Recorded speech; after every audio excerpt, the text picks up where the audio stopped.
So আপনি যদি এদেরকে 100,000 এভাবে ডিস্টিংগুইশ করার চেষ্টা করেন তাহলে কিন্তু বোকামি করবেন। কাউকে ভূগোল বুঝাই দিবে যে আপনার রাউটার নষ্ট, নিয়ে কম্পিউটারের দোকানে যান। কম্পিউটার দোকানে রাউটার দেখে কি করবে? সবগুলো যখন একসাথে কম্বাইন্ড হবে তখন হচ্ছে মূলত একটা ভালো রেঞ্জ পাওয়া যায়। তাহলে আপনি অ্যাটলিস্ট আপনার লাইনে কোথায় সমস্যা আছে, লেজারের সমস্যা আছে কিনা, এই জিনিসটা আপনি ধরতে পারবেন। ওর এআই ডিসাইড করে দিবে যে আপনি কি চালাবেন। আপনি নিজে ডিসাইড করতে পারবেন না যে আপনার কি দরকার। সেকেন্ড ইউনিট আপনি কখন গেছেন এটা তো ফার্স্ট ইউনিট টেরই পাবে না। আসসালামু আলাইকুম, চলে আসলাম আর একটা নতুন কিউএনএ সেশন নিয়ে। ভিডিওর মাঝখানে অনেকদিন ধরে গ্যাপ যাইতেছে। এর কারণ হচ্ছে আমার স্টুডিওতে বেশ কিছু কাজ চলতেছে এখন। তো এই কাজগুলো শেষ হয়ে গেলে ইনশাল্লাহ আবার রেগুলার বেসিসে দেখা হবে। সো চলেন আর দেরি না করে আমরা আমাদের মূল ভিডিওতে প্রবেশ করি। প্রথম প্রশ্নকারীর নাম হচ্ছে তানভীর আহমেদ। উনি লিখেছেন যে রাউটারের রেঞ্জ কিসের উপরে ডিপেন্ড করে? Good CPU, antenna gain, FEM amplifier, all the above. তো আই থিঙ্ক আপনার যে চতুর্থ অপশনটা অল অফ দ্য অ্যাবভ, এই কথাটাই রাইট। শুধু ভালো সিপিইউ দিয়ে কাজ হবে না, ভালো এন্টিনা গেইনওয়ালা এন্টিনা দিয়ে কাজ হবে না। এফইএম চিপ থাকা সত্ত্বেও দেখা যাচ্ছে যে অনেক রাউটারের রেঞ্জ কিন্তু কম। সো সবগুলো যখন একসাথে কম্বাইন্ড হবে তখন হচ্ছে মূলত একটা ভালো রেঞ্জ পাওয়া যায়। এছাড়াও আরও একটা জিনিস আপনি এখানে উল্লেখ করতে ভুলে গেছেন, সেটা হচ্ছে ফার্মওয়্যার এবং হার্ডওয়্যারের অপটিমাইজেশন। আপনি যত ভালো হার্ডওয়্যারে ঢুকান না কেন, যত ভালোই আপনার সফটওয়্যার থাকুক না কেন, কাজ হবে না। দুটার মধ্যে কম্বিনেশন থাকতে হবে, তাহলেই আপনি দেখবেন যে রেঞ্জ পাচ্ছেন এবং রেঞ্জের লাস্ট মাথায় খুব ভালো ডাটা প্রসেসিং হচ্ছে। এবং ভালো ডাটা প্রসেসিং হলে আপনি অনেক স্পিড পাবেন সেখানে, এবং আপনি মনে করবেন যে হ্যাঁ, এখানে যেহেতু ভালো স্পিড পাচ্ছি, সো আমি চাইলে আর একটু দূরে যেতে পারি। এভাবে করে না আসলে গ্র্যাজুয়ালি ওই রাউটারের রেঞ্জটা বৃদ্ধি পায়, অর্থাৎ রেঞ্জটা বৃদ্ধি পাচ্ছে বলে আমাদের কাছে মনে হয়। তার মানে হচ্ছে এই সবগুলো জিনিস তো থাকতেই হবে, হার্ডওয়্যারের জিনিসগুলো থাকতে হবে, প্লাস হচ্ছে সফটওয়্যার এবং হার্ডওয়্যারের যে একটা কম্বিনেশন, গুড কম্বিনেশন, ওই জিনিসটা থাকতে হবে। তো এর পরের প্রশ্ন যিনি করেছেন, ওনার আইডিটা আসলে আমার পক্ষে পড়া সম্ভব হইতেছে না, আপনারা একটু দেখে নেন। যখন উনি প্রথমে একটা কমপ্লিমেন্ট দিচ্ছে, তারপরে উনি একটা প্রশ্ন করছে। প্রশ্নটা হচ্ছে উনি AX20 নিবে নাকি AX23 নিবে, এই দুটা নিয়ে উনি সিদ্ধান্তহীনতায় ভুগতেছেন। তো বিষয়টা হচ্ছে যে AX20 একটু পুরনো জিনিস, AX23 নতুন মডেল। AX23 নতুন মডেল হইলেও আপনার AX20-তে আপনার হার্ডওয়্যার এবং সফটওয়্যারগত দিক থেকে বেশ ওইটা আপডেট ছিল। এখন কথা হচ্ছে যে AX20 আপনি মার্কেটে পাবেন না, পাবেন হচ্ছে AX23। তো কিনলে আপনাকে ওইটাই কিনতে হবে। আর যদি আপনি চান যে আপনি ওয়ারেন্টি পাবেন অথবা ভালো সাপোর্ট পাবেন, তাহলে আপনাকে AX23 কিনতে হবে। এটাই লেটেস্ট। এখন ভালো হইলেও কিছু করার নাই, ওটা যেহেতু মার্কেটে নাই। আর X20-র দাম যেরকম ছিল আগে 9,500 টাকার মতো, ওরকম যদি আপনার বাজেট থাকে তাহলে আপনি 53 নেন। 53 কিন্তু আরও ভালো। 53-র কিন্তু ফার্মওয়্যারটা অনেক বেশি আপডেটেড এবং ওটার মধ্যে সফটওয়্যারটাও কিন্তু অনেক আপডেটেড। ওটার মধ্যে কোয়ালিটি অফ সার্ভিসটা অনেক আপডেটেড, প্যারেন্টাল কন্ট্রোলটা অনেক আপডেটেড। সো আপনার যদি বাজেট ভালো থাকে, অর্থাৎ AX20-র আগে যেরকম দাম ছিল ওই রকম যদি আপনার বাজেট থাকে, তাহলে আপনি ওই বাজেটে AX53টা নিয়ে নেন, 23টা না নিয়ে। আমার মতে বেটার সাজেশন হচ্ছে এটা। এরপরের প্রশ্নটা হচ্ছে তানভীর কবিরের। তো উনি প্রথমে একটা আক্ষেপ জানাইছে যে 2বার করে জিজ্ঞেস করছিলাম কিন্তু উনি অ্যান্সার পায় নাই। যাই হোক, তারপরে উনি জানতে চাচ্ছেন যে ডেকো M4 রাউটারে আমাদের 2টা 5 GHz মোবাইল সাপোর্ট করে। একটা হচ্ছে Redmi C10 এবং আরেকটা হচ্ছে Redmi Note 12। এই দুইটা শিওর যে উনি 5 GHz সাপোর্ট করে, বাট এটা অন্য রাউটারে কানেক্ট হয় কিন্তু ওনার এই ডেকো M4-এ কানেক্টেড হচ্ছে না। এর কোনো সমাধান আছে কিনা? তো বিষয়টা হচ্ছে যে ডেকো M4-এর যে একটা প্রবলেম বা লিমিটেশন আছে, এটা আমি কিন্তু অনেক আগে অনেক ভিডিওতে অনেকবার বলছি। বিষয়টা হচ্ছে এরকম যে আপনি এই রাউটারের মধ্যে, ফার্মওয়্যারের মধ্যে ঢুকতে পারবেন না। অ্যাপ দিয়ে কাজ টাজ করা যায় আর কি, মানে কানেকশনের কিছু কাজ টাজ করা যায়, but channel number, channel with বা এগুলো মোড়ামুড়ির কিন্তু কোনো সিস্টেম ডেকো M4-এর মধ্যে আপনি ফার্মওয়্যারের ভিতর থেকে করতে পারবেন না। ফলে যেটা হয়, একটা ফিক্সড চ্যানেলে, মানে ওর মতো ওর এআই আপনাকে যেভাবে লিড করবে, আপনি ঠিক সেইভাবে করে ওকে চালাইতে হবে। অর্থাৎ এই M4 রাউটারটা আপনার এই দিক থেকে কাস্টমাইজেবল না। সুতরাং যেটা হয়, অনেক সময় দেখা যায় যে আমাদের মোবাইল ফোনগুলো কিছু চ্যানেল আছে সাপোর্ট করে না। যেমন আমাদের মোবাইল ফোনগুলো হচ্ছে 149 থেকে 165 নাম্বার চ্যানেল পর্যন্ত, এই কয়টা চ্যানেল হচ্ছে আপনার 5 GHz-এর জন্য সাপোর্ট দেয়। তো এতে করে যেটা হয়, ও যখন অটোমেটিক্যালি মানে ফ্রিকোয়েন্সি বের করতে থাকে, মানে চ্যানেল সিলেকশন করতে থাকে, তখন ওর পক্ষে তো ডিসাইড করা সম্ভব না যে আপনার মোবাইল কোনটা সাপোর্ট দিবে, কোনটা দিবে না, বা আপনি চ্যানেল উইথ কি বাড়াবেন, 20 মেগাহার্টজ রাখবেন নাকি 40 মেগাহার্টজ রাখবেন নাকি 80 মেগাহার্টজ রাখবেন। এই জিনিসগুলো কিন্তু ও বুঝতেছে না। ওর এআই দ্বারা নিয়ন্ত্রিত। ওর এআই ডিসাইড করে দিবে যে আপনি কি চালাবেন, আপনি নিজে ডিসাইড করতে পারবেন না যে আপনার কি দরকার। এছাড়াও ওর যে 2.4 GHz এবং 5 GHz, এই দুটা ফ্রিকোয়েন্সি সাইমালটেনিয়াস ডুয়েল ব্যান্ড সিস্টেমে কাজ করতে থাকে। অর্থাৎ আপনি এটাকে অটো কানেক্ট বলতে পারেন অথবা স্মার্ট কানেক্ট বলতে পারেন ওদের ভাষায়, যাই বলেন না কেন।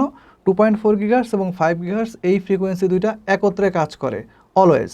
সো এই ফ্রিকোয়েন্সি দুইটাকে আপনি ডিস্টিংগুইশ করতে পারবেন না। যেহেতু ডিস্টিংগুইশ করতে পারতেছেন না, আপনি চাইলে পার্টিকুলারভাবে কোনো ফ্রিকোয়েন্সিতে কানেক্টেড হইতে পারবেন না। ধরেন আপনি চাচ্ছেন 2.4 GHz চালাবেন, আপনি পারবেন না। আপনি চাচ্ছেন 5 GHz চালাবেন, আপনি পারবেন না। ও ডিসাইড করে দিবে যে আপনি আসলে কোনটা আপনার জন্য বেটার, ওইটাকে আপনি মানে ওইটাই আপনি চালাইতে হবে আপনার। এখন ধরেন আপনি গেমিং করতেছেন, আপনার আসলে অত ব্যান্ডউইথ দরকার নাই, আবার আপনি কাছাকাছি আছেন, সো দেখা যাবে যে ও আপনাকে 2.4 GHz রেখে দিছে। বাট আপনি চাচ্ছেন পার্সোনালি যে আমি এখন গেমিং করতেছি, আমার এখন দরকার না হলেও আমি 5 GHz চাই। এটা কিন্তু ডেকো M4 সম্ভব না। এটার জন্য অন্য ব্র্যান্ডের রাউটার আছে, সেগুলো আপনারা চয়েস করতে পারেন। বাট ডেকো M4 এর ক্ষেত্রে এই জিনিসটা অটোমেটিক্যালি কাজ করে, এবং আই থিঙ্ক অটোমেটিক্যালি কাজ করা খারাপ কিছু না, বাট আপনি নিজের মতো করে মানে চাইতে পারবেন না, এটাই হচ্ছে লিমিটেশন। তো এর পরের প্রশ্ন যিনি করেছেন, ওনার আইডির নাম হচ্ছে আরমান রাফি। উনি যেটা লিখছেন যে আসসালামু আলাইকুম ভাইয়া। ওয়ালাইকুম আসসালাম। অ্যাকচুয়ালি আমার দুইটা কোশ্চেন ছিল। তো এই ক্ষেত্রে প্রথমে যে প্রশ্নটা উনি করেছেন সেটা হচ্ছে কিউডিএম 1300 সবগুলো ইউনিটকে মাস্টার রাউটার হিসেবে ইউজ করা যাবে? উত্তর হচ্ছে হ্যাঁ, যাবে। এখন যদি কোনো কারণে আমি সেকেন্ড ইউনিটটা সেল করে দিই, তাহলে যিনি কিনবেন উনি কি সেকেন্ড ইউনিটের যে রাউটারটা মানে যে ইউনিটটা, ওইটা কি মেইন রাউটার হিসেবে ইউজ করতে পারবেন? অ্যাকচুয়ালি এটা উত্তরটা আমার জানা উচিত ছিল, বাট রাইট নাও এই উত্তরটা আমি জানি না। আমি আসলে কখনো এভাবে টেস্ট করে দেখি নাই। আমি খুব শীঘ্রই টেস্ট করে, একদম ধরেন যে 1 সপ্তাহের মধ্যে টেস্ট করে আপনাকে এই জিনিসটা আমি বলে দিতে পারবো। এটার জন্য একটু ওয়েট করতে হবে আপনাকে। আর আপনার সেকেন্ড কোশ্চেনটা ছিল, আমি কিউডি M1300 দুইটা ইউনিট যদি 25 মিটার ডিস্টেন্সে রাখি, অর্থাৎ বসাই আর কি, তাহলে কি সেকেন্ড ইউনিটে নেট পাবে, নাকি ল্যান্ড টু ল্যান্ড কেবল দিয়ে কানেক্ট করতে হবে? যদি কেবল দিয়ে কানেক্ট করি তাহলে মেশ সিস্টেমটা কাজ করবে কিনা, নাকি অ্যাক্সেস পয়েন্ট হিসাবে কাজ করবে, সেটা উনি জানতে চাচ্ছেন। আচ্ছা, 25 মিটার মানে হচ্ছে আপনার 75 ফিট। তো 75 ফিট যদি আপনি মানে এটা যদি স্কোয়ার ফিটে কনভার্ট করেন, এটা কিন্তু বিশাল ফিট, মানে বিশাল স্কোয়ার ফিট। এত স্কোয়ার ফিট রেঞ্জ M1300 নাই। M1300 আপনাকে সর্বোচ্চ ধরেন 45 ফিট পর্যন্ত কাজ করবে, অর্থাৎ এটা কম বেশি 2000 স্কোয়ার ফিটের কাছাকাছি দাঁড়াবে। এখন আপনি যদি 75 ফিট দূরে নিয়ে চলে যান, তাহলে ডেফিনেটলি ওইটা একটা থেকে আরেকটা ফ্রিকোয়েন্সির বাইরে চলে যাবে, এতটুকু মোটামুটি নিশ্চিত। আর যদি ফ্রিকোয়েন্সির মধ্যে থাকেও, খুবই কম ওভারল্যাপিংয়ে থাকবে, অর্থাৎ একটার সঙ্গে আরেকটাকে তো আপনাকে ওভারল্যাপিং করে বসাইতে হবে, রাইট? সো খুব কম ওভারল্যাপিং থাকবে সেখানে। আর ওভারল্যাপিং কম হলে ওখানে দেখবেন যে প্রকৃত অর্থে কোনো ধরনের কোনো ইফেক্টিভ কানেকশন থাকবে না। সো এই ক্ষেত্রে আপনি চাচ্ছেন যে যদি কেবল দিয়ে কানেকশন করি তাহলে মেশ সিস্টেমটা কাজ করবে কিনা। না, এতখানি ডিস্টেন্সে যেখানে আসলে পূর্ণাঙ্গভাবে ওভারল্যাপিং হবে না, এরকম ডিস্টেন্সে কেবল দিয়ে মানে সংযোগ দিতে পারবেন, বাট সেখানে মেশ সিস্টেমটা কাজ করবে না। কারণ আপনি কখন ফার্স্ট ইউনিট থেকে বের হয়ে সেকেন্ড ইউনিটে যাচ্ছেন সে তো বুঝতেছে না, কারণ আপনি তো তাকে ওভারল্যাপিং করান নাই। তাদের মধ্যে যে সিমলেস রোমিংয়ের যে বিষয়টা, এটা মেনটেন করাতে গেলে তাদেরকে গুড কোয়ালিটি ফ্রিকোয়েন্সির মধ্যে ওভারল্যাপিং করাইতে হবে। তো আপনি তো সেটা পারতেছেন না। আপনি যখন সেটা পারতেছেন না, সেকেন্ড ইউনিটে আপনি কখন গেছেন এটা তো ফার্স্ট ইউনিট টেরই পাবে না। কেবল কানেকশন দিয়েও কিন্তু মেশ সিস্টেম গঠন করা যায়, তারপরেও কিন্তু সেখানে আপনাকে ওই ফ্রিকোয়েন্সি ওভারল্যাপিং করাইতে হবে ঠিক মতো। এর কারণটা হচ্ছে যে ওরা নাইলে নিজেরা ডাটা বা ইন্টারনেট কেবল দিয়ে মানে পাস করলো একজন আরেকজনের কাছে, বাট আপনি যখন ফার্স্ট ইউনিট থেকে সেকেন্ড ইউনিটে শিফট হবেন, সেটা কিন্তু হবেন ওয়াইফাইতে, সেটার সাথে কিন্তু কেবলের কোনো সম্পর্ক নাই। সো ইউনিট দুটোকে আপনি যদি এমন জায়গায় বসান যে যেখান থেকে ফার্স্ট ইউনিট এবং সেকেন্ড ইউনিট একটা আরেকটাকে ওয়্যারলেসলি পাচ্ছে না বা ওয়াইফাইতে পাচ্ছে না, সেখানে কিন্তু আপনার সিমলেস রোমিং হবে না। ডাটা কানেকশন ঠিকই থাকবে, নিজেরা নেট ঠিকই আদান প্রদান করতে পারবে, বাট আপনি সেক্ষেত্রে সিমলেস রোমিংটা এনজয় করতে পারবেন না।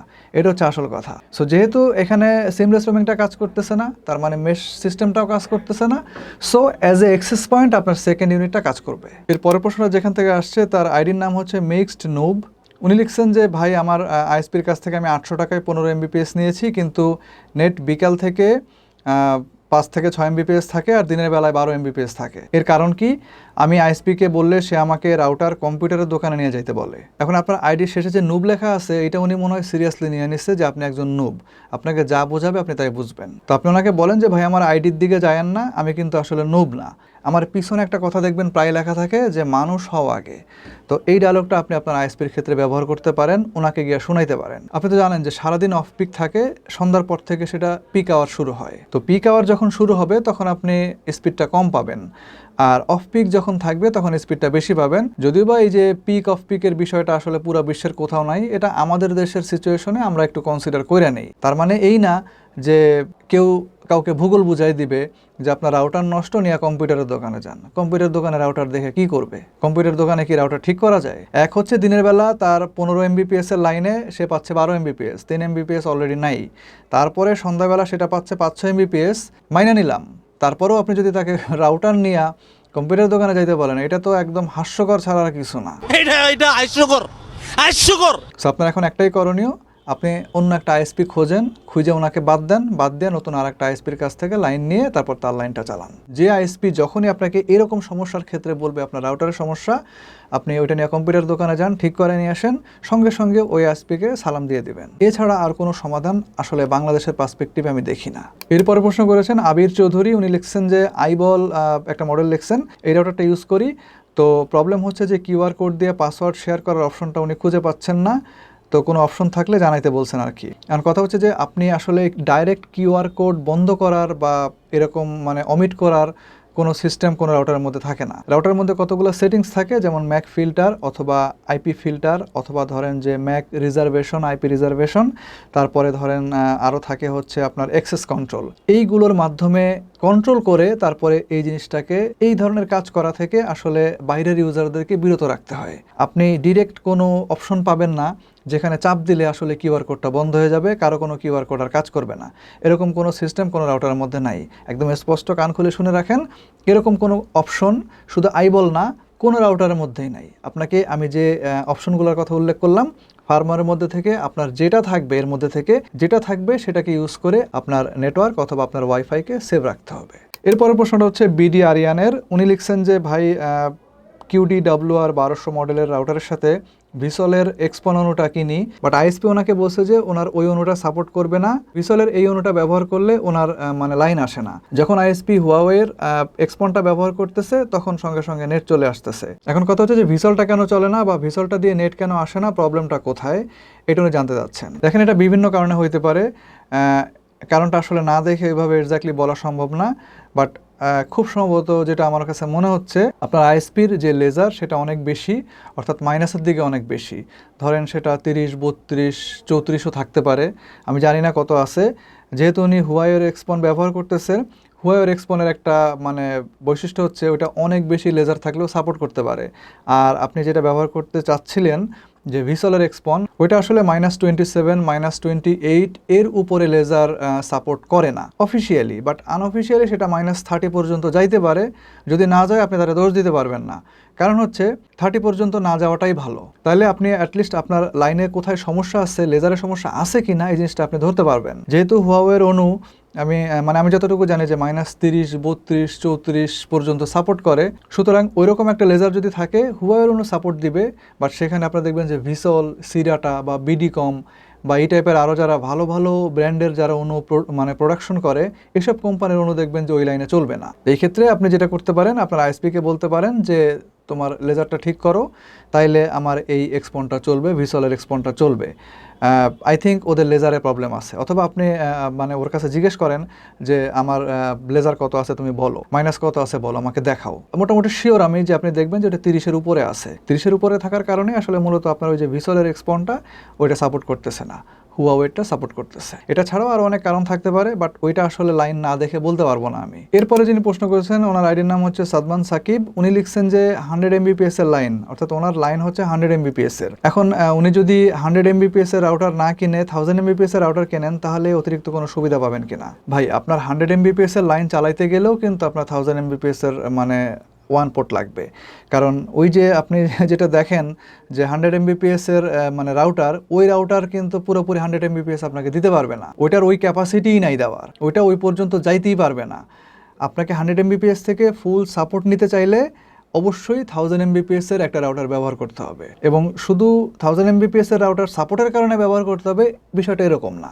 1000 Mbps ওয়ালা যেসব মানে ল্যান্ড পোর্টওয়ালা, ওয়ান পোর্টওয়ালা যেসব রাউটার, ওই রাউটারের হার্ডওয়্যার স্পেক্স অনেক আপগ্রেডেড থাকে আপনার কম্পেয়ার টু 100 Mbps এর রাউটার। 100 Mbps এর যে কোনো রাউটারের তুলনায় ওগুলার সফটওয়্যার বলেন অথবা ফার্মওয়্যার অথবা হার্ডওয়্যারের যে ইন্টিগ্রেশন, এটা অনেক বেটার থাকে। আপনি কখনোই একটা 100 Mbps এর রাউটারকে একটা 1000 Mbps এর রাউটারের হার্ডওয়্যারের সাথে কম্পেয়ার করতে পারবেন না। এগুলো অনেক আপডেটেড রাউটার, এগুলো সাধারণত ডুয়েল ব্যান্ডের রাউটার হয়, একদম নিদেন পক্ষে ডুয়েল ব্যান্ডের রাউটার হয়, এসি স্ট্যান্ডার্ডের। এগুলো ওয়াইফাই 6ও হইতে পারে। সো আপনি যদি এদেরকে 100, 1000 এভাবে ডিস্টিংগুইশ করার চেষ্টা করেন, তাহলে কিন্তু বোকামি করবেন। কারণ হচ্ছে শুধু ল্যান্ড পোর্ট না, যেগুলো বললাম হার্ডওয়্যার এবং সফটওয়্যার, এগুলোর মধ্যেও কিন্তু আপনি ব্যাপক পার্থক্য দেখতে পাবেন। সো এই ছিল ভিডিও, কেমন লাগলো কমেন্ট করে জানাই দেন, আর দোয়া করেন যেন মানে স্টুডিওর কাজটা খুব দ্রুত শেষ হয় এবং আগের মতো আপনাদের সঙ্গে রেগুলার হইতে পারি। চ্যানেলটাকে সাবস্ক্রাইব করে রাখেন এই ধরনের ইনফরমেটিভ ভিডিও সামনে আরও পাওয়ার জন্য। সবাই ভালো থাকবেন, আল্লাহ হাফেজ।